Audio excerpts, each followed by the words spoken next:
made it happen. I love it. Awesome. How are you guys doing? How's Florida's weather? It's actually beautiful. Yeah, it's beautiful today. All week it has been. Yeah, we made it. We made it through the summer. Yeah. So I tried this new filter. It's kind of weird. I like it. You're sparkly. Yeah, you're very sparkly. I like it. Yeah, I was like, let's have fun while we're chatting about this, you know? So, I love it. all right. Well, it looks like we've got like 17 people joining. I saw someone said hi from South Korea. That's awesome. Welcome. That's Peggy Bobo. Oh, that's awesome. That's amazing. Right. So it's 1 a.m. in Korea, and she woke herself up and is Peggy. That's dedication right there. That is awesome. I love it. Well, let's get started with this conversation. So let me introduce myself for those of you who are joining and have not seen my live. So I am Dr. Lauren. I am the founder and creator of Think Dyslexia. I am a special educator. I am not an adult with dyslexia. I always have to put that out there. However, I am neurodiverse and I do have ADHD. So this is my passion, and this page has just exploded in the last year and a half of just the awareness that I love collaborating and bringing to everyone. So this conversation couldn't come at the right, it's coming at the right time. It's October 2nd. It's Dyslexia Awareness Month. I know we're going to talk a lot about what your foundation does and the gala. So why don't we start off with introductions? Jen, can you start off? Sure. My name is Jen Knopf, and I'm the president and the founding director of Reed Charitable Foundation. My background is as an attorney, and I practiced for about 13 years, mostly employment litigation. And we started Reed Charitable Foundation as a result of my youngest child being diagnosed with dyslexia about 3.5 years ago, and very quickly learned that what I thought dyslexia was, it really wasn't. Very quickly learned that the support that kids need is not readily available and very expensive, and recognized that we really needed to do something about that. So what we do as a foundation is train teachers in Orton Gillingham through the Academy of Orton Gillingham Practitioners and Educators. We do it for free for public educators, and we do it for $200 for private school educators or private pay, so parents or other related professionals like speech language pathologists. So that's what I get to do, and we do a lot of other things too, but that's our main focus. And then I'll hand it over to Julie. Hi, I'm Julie LaRosa, and I'm the executive producer at the Reed Charitable Foundation. I am dyslexic, and I have 2 dyslexic children, so we are therefore all awesome. And my job at the Reed Charitable Foundation, as I see it, is to change the narrative. This dyslexia has been labeled a disability for, if anyone knows anything about it at all, they see it as a disability. And this is a gift with enormous strengths that really change the world. People with dyslexia are game changers. And that's the message that we also try to get out at the Reed Charitable Foundation. That's awesome. Thank you so much for giving a little bit more background. I know we're going to delve a little bit more into, especially the Orton Gillingham piece the most, because I know a lot of folks really want to understand what that looks like, what that is. But either one of you, can you, and I know, Jen, you did kind of talk a little bit about the mission, but can you kind of go a little bit more in depth about what is the mission, the vision? Where do you see Reed Charitable Foundation going? Who are you serving? Well, the goal is to serve everyone. Really, as Orton Gillingham is now, because it's so expensive to get trained, and because then it is so expensive, the training part is so expensive. So then those who have that skill set, then obviously tutoring is very expensive and very limited because not very many people can afford to get trained. The individuals that typically get support are people with resources. You've got to have money. And so that means we leave out the vast majority of our population. And we know 1 in 5 kids are dyslexic. They absolutely have to have Orton Gillingham. And the truth is, OG is what's best for everybody. It's best practice. And so, you know, our goal, our mission, it's a big one, is that we would train every single teacher across the globe in Orton Gillingham. And that's our goal, and it's our mission. And I firmly believe we will be able to do it. It has got to be in the hands of every single teacher so that every single child has access to it and has a real opportunity to learn to read, write, and spell. And I have two different, you know, kids. I have a 99th percentile English language arts kiddo. And I had my son, who's much higher now because of Orton Gillingham, but he started at 6th percentile. And, Wow. you know, he is absolutely flourishing because he has had this for 3.5 years. But he has skills that my daughter, Right. who tests at the 99th percentile, does not have. And she is a 9th grader Right. now, and she's never going to get them, you know, and she's going to be fine Right. because she's gotten by. But I think most parents, none of us want our kids to just get by. We want them to reach their fullest potential. And this is what allows them to be able to do that. Right.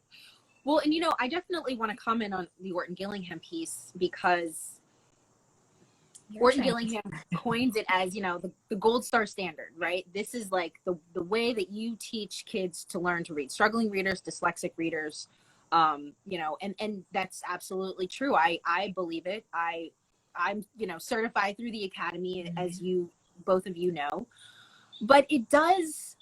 And I know that we've had our own meetings and we've talked about how do we push this further and how do we really get this into everyone's hands. And it really is interesting knowing, like, when I worked at a specialized private school, these kids were coming from public school emotionally beaten up, you know, told they were stupid, which I still don't understand why teachers would even do that, lazy, whatever it is. And then once they got this approach, this structured literacy, this really spelling it out, like, this is why this sounds this way. I mean, these kids flourished. Yeah. But then going to public school at the secondary level, it's like there are so many kids that are undiagnosed and teachers just don't know what to do. And so knowing what you all are doing and providing this free training, which I definitely want to delve into that just makes my heart sing. Like, this is amazing. We do need to get this in the hands of all teachers. So with that being said, how are you? Because anyone out there listening, if you know anything about the Orton Gillingham Academy, it's very exclusive. It's very, I don't even know how to put it. You know, before I got my doctorate, my applying at the associate level was literally like my doctorate. And then I got deferred, and that just shattered my world. And so for those of you out there who don't know what that means, you have to apply to the academy twice a year. They might have changed it, but back in 2013, it was January and June. If you applied in January, you didn't hear anything until June, and it could be you got deferred and have to start all over, or you got in. And I had to start all over, and it was devastating. But I was like, this is the way to teach kids, and I've got to do this, and I did. But knowing that you all are able to partner with an Orton Gillingham fellow and provide these services, like, I really want you all to explain, what does that look like? How did you even get your foot in the door to do that? Well, it really started because I got trained by a fellow. So I, after my son was diagnosed or identified as dyslexic, and Julie, so that she's making fun. Yeah, Yep. no, I'm not making fun of you. I want you to explain it though before I say anything else. Because I agree with you. Always, in our household, we always say identified. A diagnosis follows a disease, and dyslexia is not a disease. It's not to be cured. It's not something that's bad. We don't have to whisper about it. We don't have to whisper behind backs or, you know, worry about our kids hearing it. It is just a neurodiverse brain type, and you can be very proud to be identified. Just like we identify geniuses all day long, we can identify our dyslexics. So that's what Jen was referring to. She's helping me correct a term that I use, and I'm happy that she does it. So I wanted to fix it, and especially in this forum, and acknowledge it. And Julie's the one, so I wanted to make sure we did that. But I got trained in the 60 hours, so the full, you know, the associate level training. Yes. About a little over 2 years ago, and part of it was because obviously Reed was using Orton Gillingham, and he would have questions, and of course I'm not trained in it, so I didn't know the answers. And so here he was trying to use the strategies, but I couldn't help him. So as a mom, I wanted to be able to help him, but I also knew at some point we would do this, and how could I talk in front of people and say how effective it is, and why, and speak more intelligently about it if I hadn't gone through the training myself. So I went through the training. The fellow that we use is Dawn Neiman, and she's based out of New York. We're here in Florida. But she was amazing. And as a lawyer, I've made my living off of reading, writing, and spelling. And I, couldn't help but, the 60 hours of training, I was like, why don't I know this? Like, this is, like, why did I not learn this? Like, how much better would I be at what I already naturally had a talent for if I had gotten OG? Like, it's crazy. So anyway, I developed a relationship with Dawn. I think she's a rock star, but I think all fellows are. You don't get to fellow level in the academy if you aren't a master at this. And so that's why it's so hard, of course, to become a fellow, but you can teach any human being how to read if you are one, and explain why you're able to. I mean, the depth of knowledge is so great. But, she knew that this was kind of our mission, and I don't think there's a single fellow, I don't think there's a single educator in the world who really understands the literacy crisis in this country, not just about the science of reading and not just about dyslexia, but the fact that 66% of our nation's kids cannot read at a 4th grade level. That's right. Not everybody knows that, but those that do and are educators, I don't think there's a single one that would say that they don't agree with us that we have to make this information more accessible to everybody. Yeah. Like, if you went into teaching because you love kids and you want to help them reach their fullest potential, and you understand what's going on here and that this is actually foolproof, this is the answer. I think there's so many different causes that are really valid causes, but we don't know how to fix it. So we're researching and we're figuring out and we're doing clinical trials, and all of that stuff is valid and important. But when we know what we need to do to fix a problem, why in the world are we not doing that? Right. So we raise money. I mean, when you ask, like, how do you do it? I mean, we grind hard. We are a small team and we grind hard to be able to raise awareness, get in front of people. We never say no to a meeting. I'm telling you, we are little pulps of human beings right now, getting ready for this event we have in October. Yes. Near nervous breakdown level. That's fine.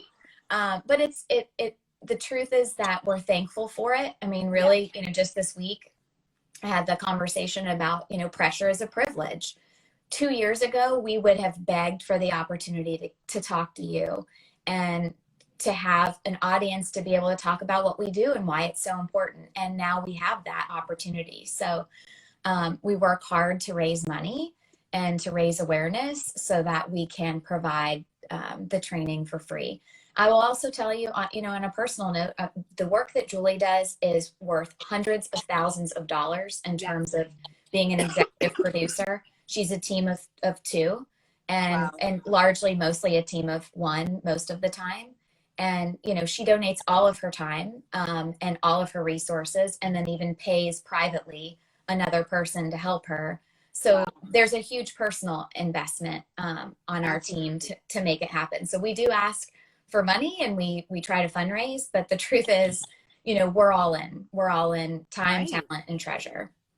Well, and I also find too, I've said this in interviews that I've been a part of. I don't really think change isn't going to happen unless there's a personal investment.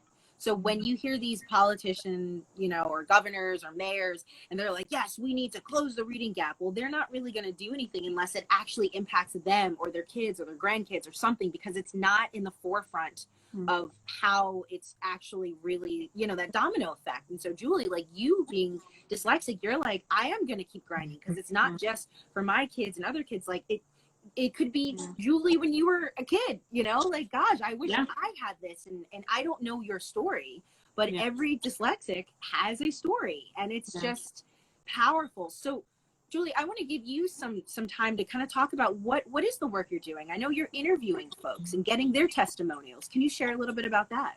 Yeah, sure. I think the thing too, we also want to get across is that, it doesn't just affect dyslexics. It's all of us. This is a cost to all of humanity.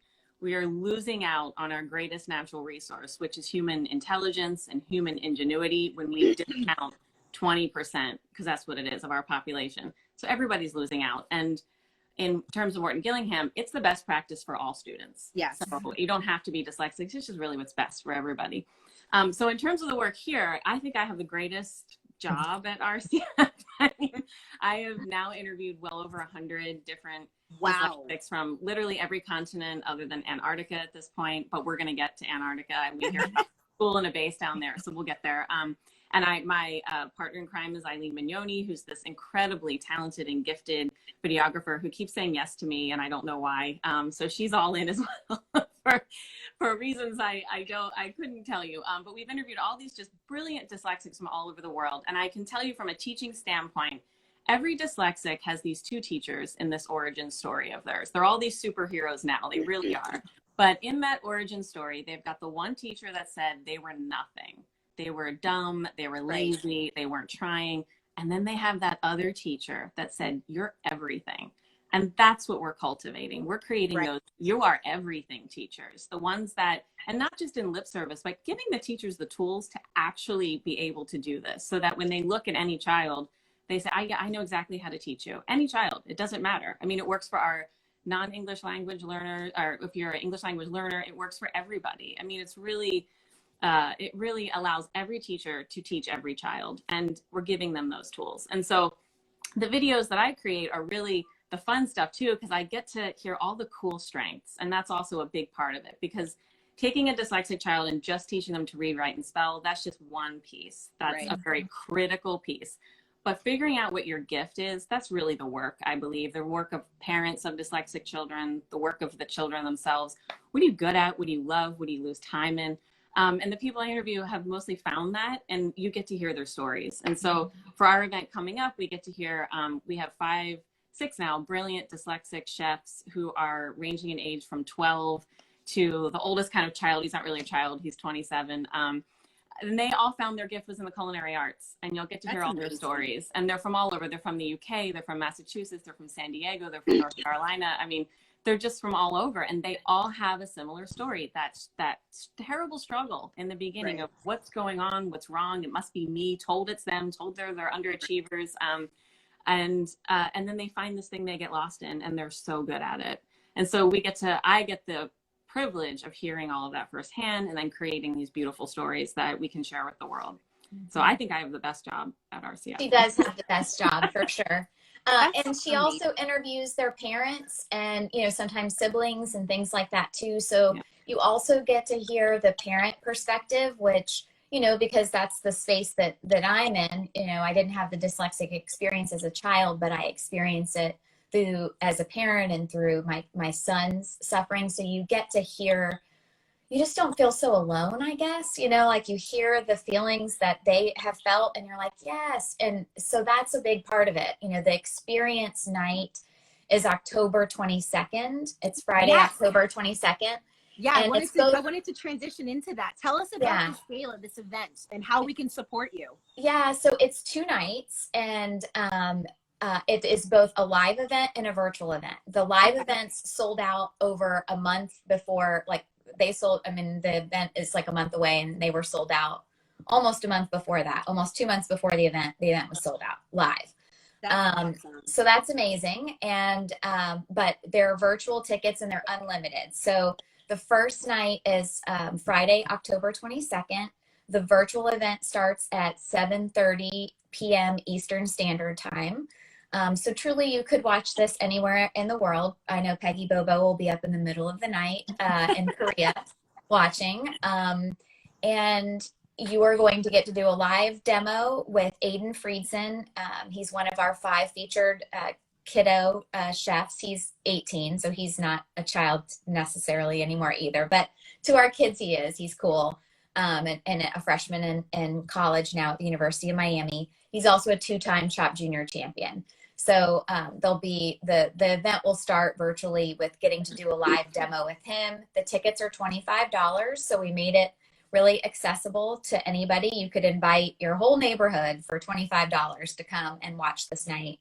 And the ticket comes with the ingredients to be able to get them in advance, and so you could participate in the live demo. And then you're going to hear the stories that Julie has created of our other featured guests. So we have Aiden Friedson. We have Colt Hager. He's from North Carolina. His Instagram is Dyslexic Rad Kid. He's super cool. He's going to be doing a really nice demo as well. We have Alec White, who's a bread baker from Cohasset, Massachusetts.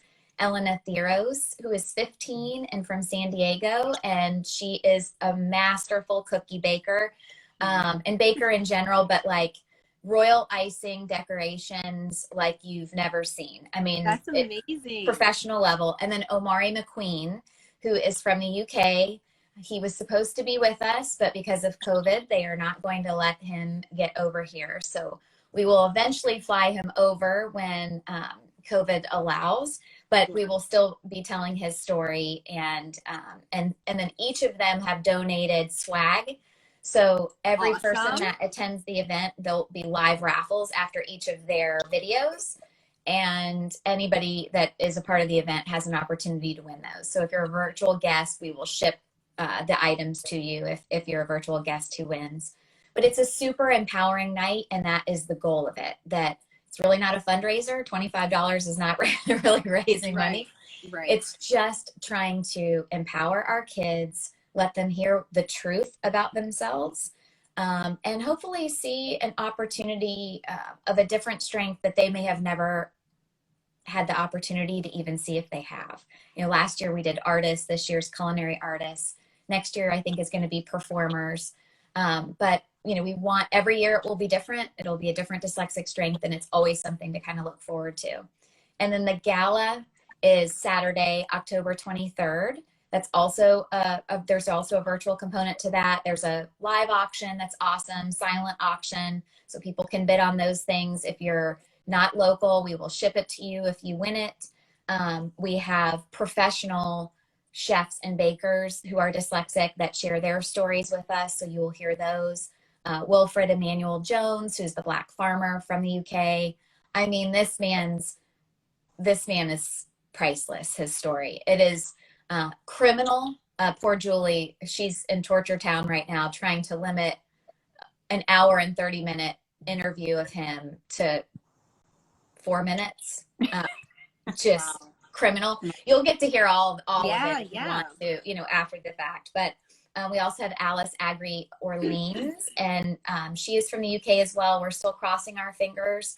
We've been trying to do an educational visa to get them over to the US because COVID is preventing anybody from the UK from coming except for exceptional circumstances. So I will tell you, we are working our brains out to every resource to get them here. Kathy McDaniels is a part of the event. David McCaughey, Athenia Travis. We're also going to be highlighting a couple of our artists from last year because they donated really cool items to our live auction. So we're going to incorporate them again so you can kind of see some of those. There's an opportunity to win like this beautiful diamond bracelet that was donated as part of a fundraising game. And then you're also going to see a video really about why dyslexia is so traumatic and why OG is so helpful. And then really the success of OG in our school district in the last 6 months, which is pretty staggering. You're going to hear the voices who are experiencing it. So anyway, it's going to be 2 really cool nights. And then Larry Fleet is our country music artist. So he's doing a acoustic live performance for us at the end of the night. So this sounds like an event no one should miss. And I know, Jen, when you were talking about the virtual day, someone actually had mentioned, where can we find this? But I think someone's on your account and they're messaging because I saw Julie. That's so. And they said to go to the link in your bio. So, or your website, correct? Yes. Okay. Both places. Both places. Yes. Well, it's going to be awesome. Ladies, this was amazing. And anyone who was a part of this live, sorry, there's a helicopter going above my head. But anyone who is listening, you know, this will be on my Instagram page for a while, and I will also put it on my YouTube channel. So share this with people. And obviously, even when the gala is over, it's still good for, you know, to have this out here and to hear this conversation, to get exposure to the foundation. I mean, this was just a really powerful conversation. So thank you, Jen and Julie, for finding time to chat with me and share this amazing information. Dr. Lauren, thanks for the opportunity to do it. Yeah. Thank you so much. We love you. We're really big fans of yours. Yeah. Yeah, we have to schedule another meeting so we can continue to collaborate. So Yeah. thank you so much. And everyone who was engaging and supporting this conversation, thank you, thank you, thank you. Pass this video along. And Crosstown. I know, I was see nice. Crosstown. Yeah. So many Thanks, amazing Ron. people. All right, have a good afternoon, everyone, or morning, Thanks. wherever everyone is. Yeah. Bye. Bye. Bye, Thank you. Jules.